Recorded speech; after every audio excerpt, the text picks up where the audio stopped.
Hello, YouTube family.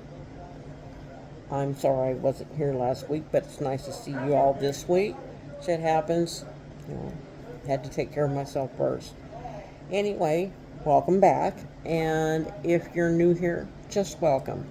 I am Texas Beach Mom or Mama Robin, whichever you prefer. And this is Watch Wednesday, so we're going to get right into it. For weeks, I've been talking about the fact that Chris Watts was a narcissist. And while I'm not a doctor, therapist, psycho, whatever, I do have life experience. I do have 13 years life experience. Actually, probably closer to 11, because there was a couple years we were on and off. So I have 11 years, definitely. Solid 11 years of experience, you know. I have 11 years experience. But that doesn't make me a professional. It doesn't make me an expert, but I feel like it gives me some room to talk. However, because there are people out there that will sit here and tell you that Chris was not the narcissist that Shanann was, while I don't agree with that at all, I think it's only fair that we cover both sides of the story. So tonight we're gonna cover a video from someone on YouTube called Roxanne. I've seen bits and pieces of this before, and I usually just get mad and walk away from it, but we'll see how far I get with it tonight before I get mad and walk away from it. So let's just get yourself something to drink, get some popcorn, we'll settle in, we'll get this going. Strangling her to death.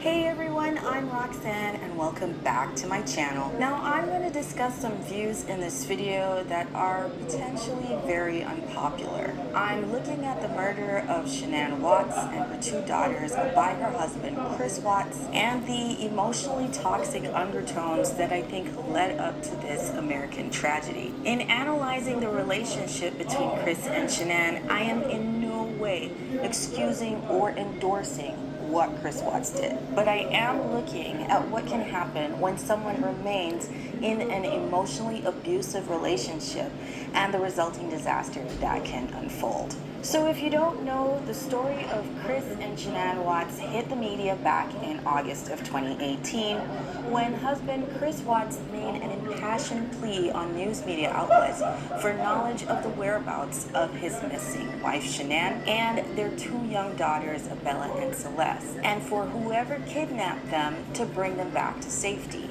Shanann, Bella, Celeste, if you're out there, just come back. I'm going to say again, before she continues with this, that this particular speech on the porch, in my opinion, is one of the biggest pieces of bullshit garbage out there. You know, that's my personal opinion of it. I think that this is just nonsense. I know I need to clean my screen. Anyhow, let's let her continue. I did that like a phone. If somebody has her, just please bring her back. This happened after Nicole Atkinson, a friend and co-worker of Shanann, called police when she noticed Shanann wasn't responding to any of her calls or text messages. Actually, real quick on that, now that we're mentioning Nicole Atkinson, in True Crime Rocket Science, in his video, he said Shanann had no friends. He said Shanann had zero friends outside of work. That's kind of sort of true, but not. Nicole was from work, but they were very close. And then she had that friend from high school, Laura. I think her name was Laura or Lori or something like that. That was a high school friend that she had had for years. But anyway, let's go on with Roxanne. Hi, Stacey. My name is Nicole, and I'm calling because I'm concerned about a friend of mine.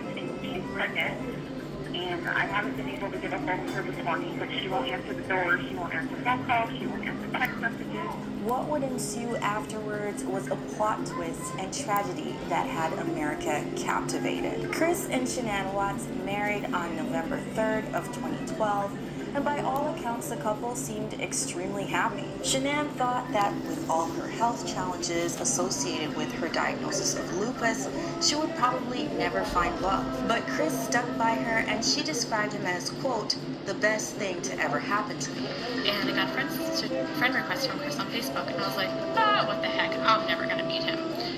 Except, but one thing led to another, and 8 years later, we have 2 kids, we live in Colorado, and he's the best thing that has ever happened to me. After 8 years together, the couple had 2 beautiful daughters, Bella 4 and Celeste 3, and lived in a beautiful home in Frederick, Colorado, where Chris worked for an oil company as a mechanic and Shanann worked for a multi-level marketing company named Lavelle, promoting their products under the brand Thrive. As part of her sales and promotions method, Shanann would do a lot of social media live streams via Facebook, where she would feature Thrive products, but also showcased a lot of her family life. And by all accounts, things seemed picture perfect. The Watts family lived in a beautiful home and were to add one more to their nest when Shanann announced to Chris on Facebook Live that she was pregnant with their 3rd child. I like that shirt. But the picture-perfect image all came crashing down when Shanann, Bella, and Celeste went missing on August 13th, 2018. And it was later found out by Frederick police detectives that Chris Watts murdered his pregnant wife and 2 children, placing the girls' bodies in 2 separate crude oil storage tanks and burying Shanann in a shallow grave nearby at an oil storage site a few miles away from their home in Frederick.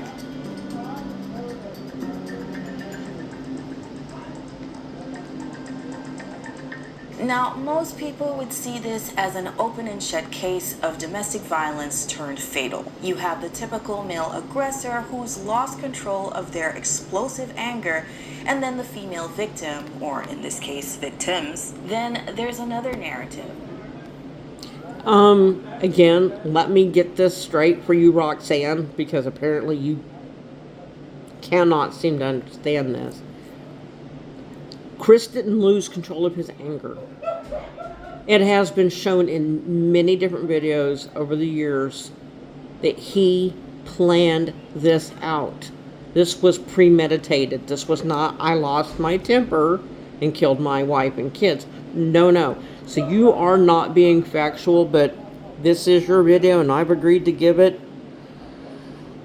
some airtime.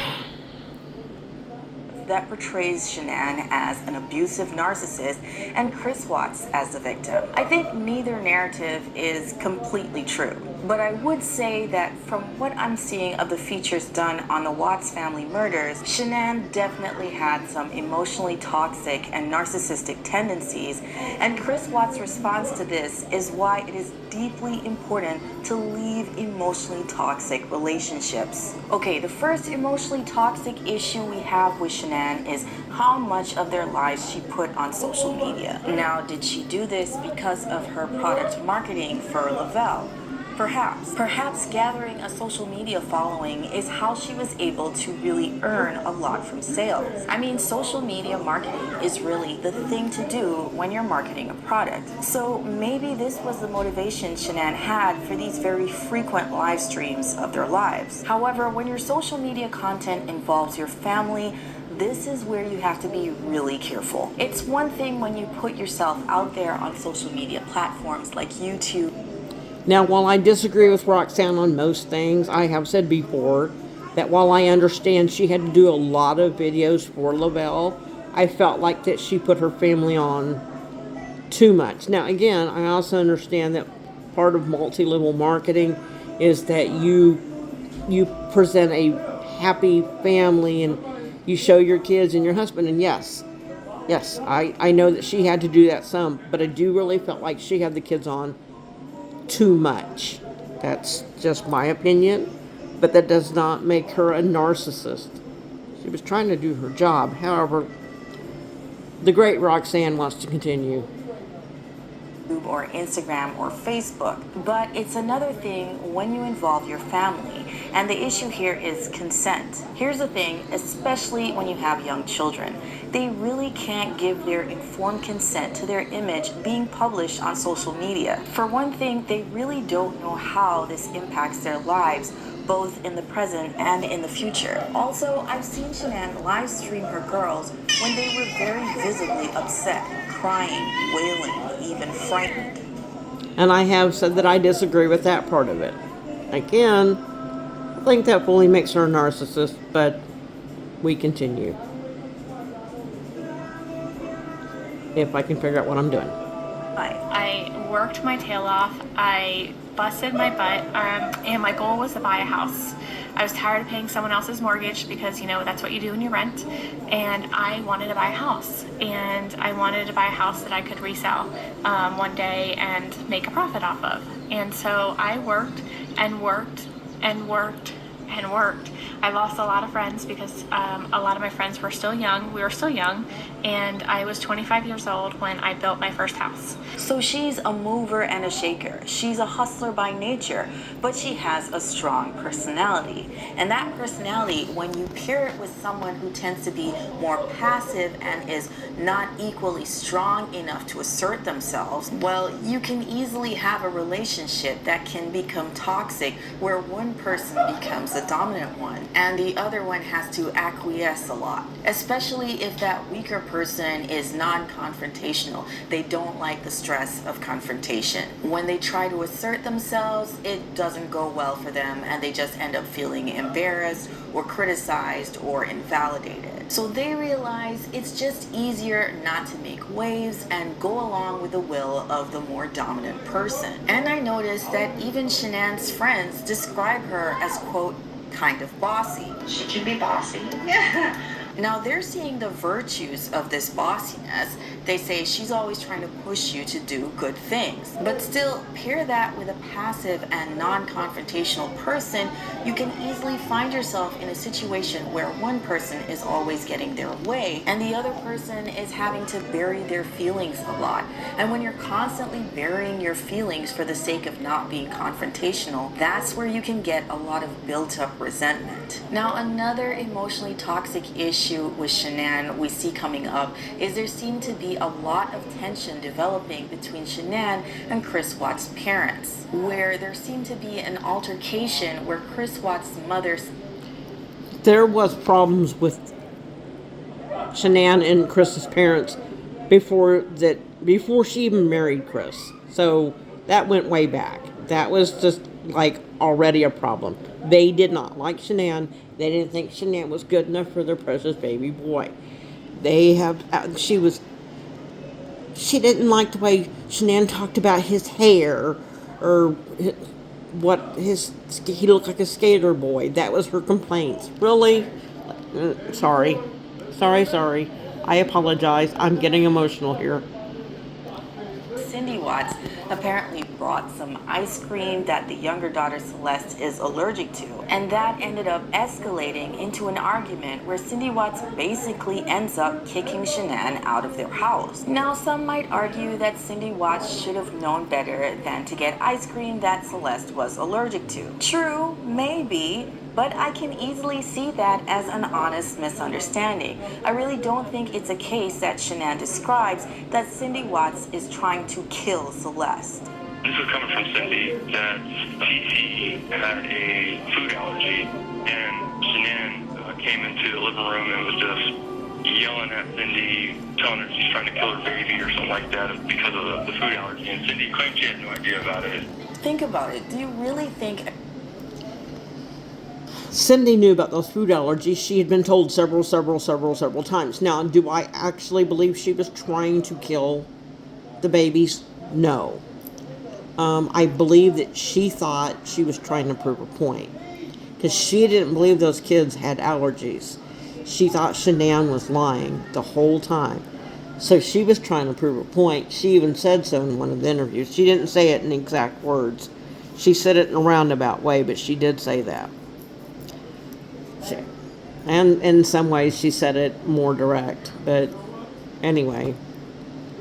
a grandmother would deliberately try to kill their own grandchild by giving them food allergies. I think it's a thing where she doesn't understand food allergies and that they can be deadly. Maybe in her family, nobody has food allergies.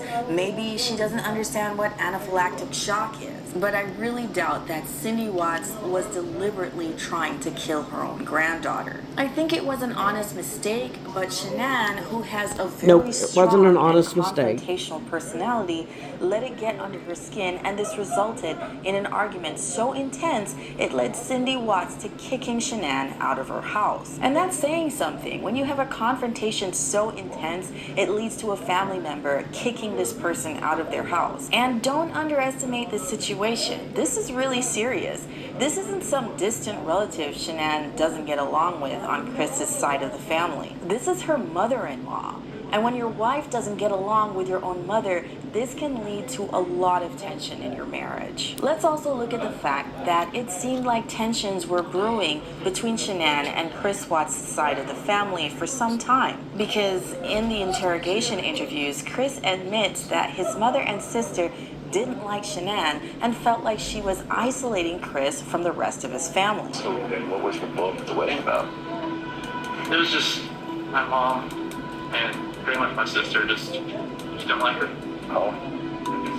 They just thought that Shanann had taken me away from them, Colorado. Chris also said the fact that Shanann was separating Chris from his family caused him to also harbor resentment towards her. Why were you so angry at Shanann?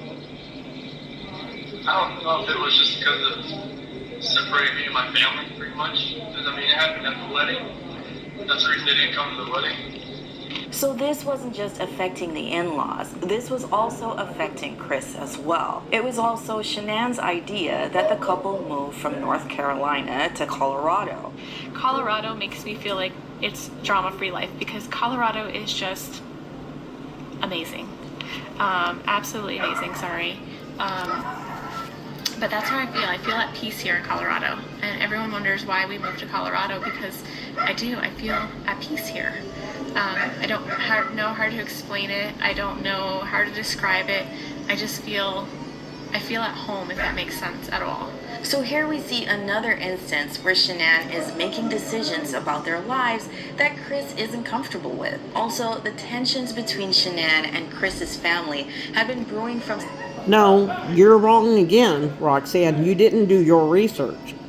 When they were discussed the move to Colorado while they were visiting friends, if I remember correctly, and he agreed to it too. As a matter of fact, at that time, he was wanting to get away from his mother. So please, hon, not that you can hear me or not that you're going to find out about this, in the future, if you make any other videos, I would suggest that you know what you're talking about before you keep going. However, right now, I'm going to keep my big mouth shut. Such an early point in their relationship that Chris mentions in the interrogation interview that his family didn't even attend their wedding. I mean, it happened at the wedding. That's the reason they didn't come to the wedding. And it was because his parents didn't go to their wedding. So his parents not like her? No, they do not like her. Yeah, they do not like her. His parents do not.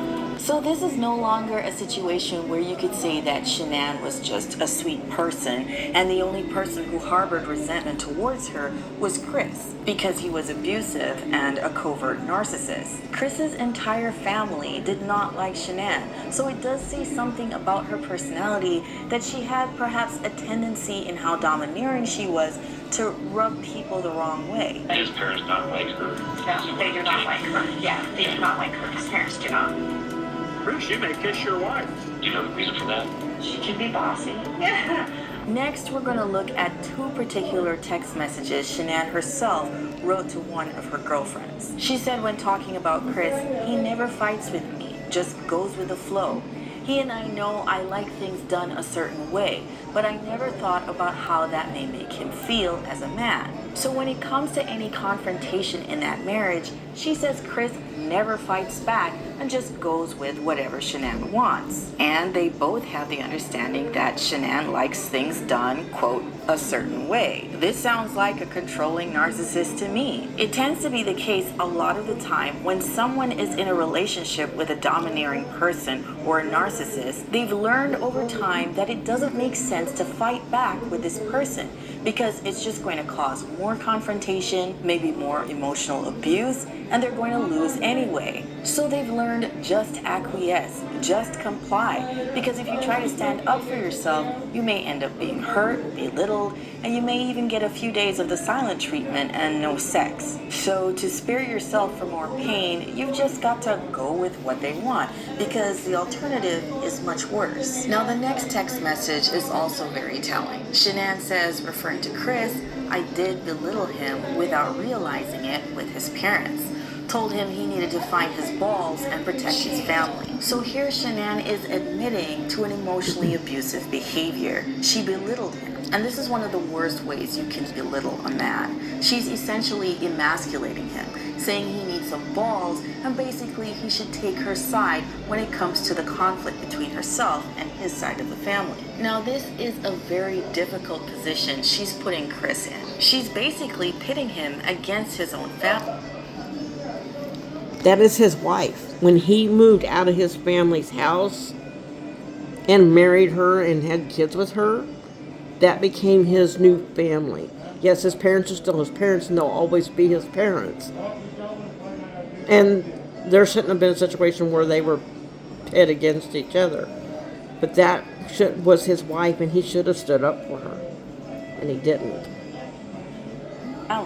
She feels like they're being unfair to her. They feel like she's being unfair to them. Chris is caught in the middle, and she's saying, grow some balls and take my side. I'm your wife, so I should be your first priority. And finally, one more thing I want to look at, and then we'll look at everything in summary. Chris mentions in an interrogation interview that he felt he just couldn't be himself around Shanann. Why are you falling out of love? After the last 5 weeks, like being by myself and being able to be myself again. I couldn't be myself around Shanann anymore. It feels like I was walking just like walk on eggshells type thing. It's kind of like you feel like you're always doing something that's wrong. And this is a big point. It's a big indicator of when you're in a toxic relationship.